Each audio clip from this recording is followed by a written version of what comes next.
Ashamaa akka fuunee hordoftootaa fi kabajamtoota caalii miidiyaa akkam jirtu akkam sa'aatii kana geessan nagaa keessan jirtanii ani jira nageenya waaqayyoo bakka jirtan hundumaatti isiniif haa ta'u isiniin jedha akkam jirtu fayyaa keessanii anis nagaa koo dhaabadee jira dhiifaman isiniin jedha jumaa biyya arabaa kana nu balleechi kan beektu naguma jirtanii jiruun keessan akkamiin isiniin jedha yuutuub chaanaalii keenya laayikii godhaa warri haaraa taatan immoo sabskiraaybii godhaa maatii keenyatti makamaan isiniin jedha nagaa jirtu fayyaa keessanii ani jira galanni gooftaadhaaf haa ta'u wanta xiqqoo takkan isin argisiisa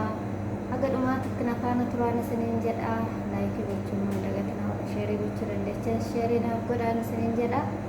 kara viidiyootti taana barruun isiniin jedha turtiin keessan na waliin haa ta'u.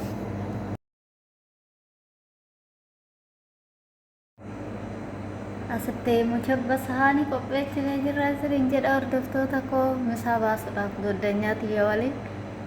sahaanii dhiqnee qopheechinee kara kushiinaa geessaa jirra misaadhaaf jechuudha.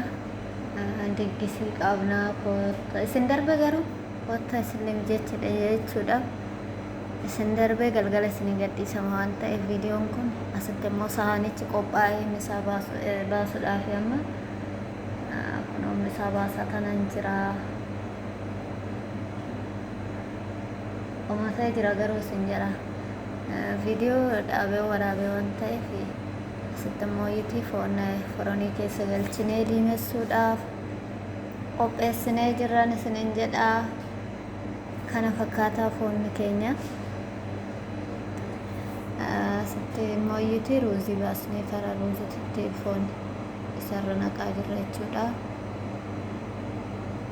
Kanaaf misaadhaaf qophaa'ee isiniif hambisee jira garuu koottaa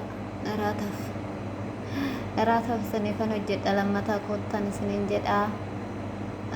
viidiyoo ol dhaabbatee waraabame waan ta'eef xiqqeessee mul'isaa asitti salaaxaan qophaa'ee isiniin jedha hordoftoota koo salaaxaan hin jira asitti mooyyeetii qophaa'ee jira jechuudha bayyaa'inatiidha salaaxaanii viidiyoon maaliif dagalee waraabamne waan ta'eef hin gabaabbataa asitti mooyyeetii bakka itti nyaatamuu fi bakka itti bunni dhugamu jechuudha kan qophaa'ee jala kanatti hariiseen qophaa'ee sahaaniiwwan qophaa'ee jira isiniin jedha hordoftoota koo isheen xaawulaan kun mooyyeetii kan irratti misaan nyaatamu qophaa'een isiniin jedha garuu as keessatti dhugamoo osoo hin ta'in meeshaan bakka qacamee toogeeffamu manni biraa kan kuusummaan taa'u adda jira waan ta'eef asitti migibii nyaatamu bunni minaaminna asitti qophaa'a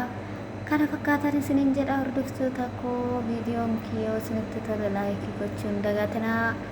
haarawwataa tassa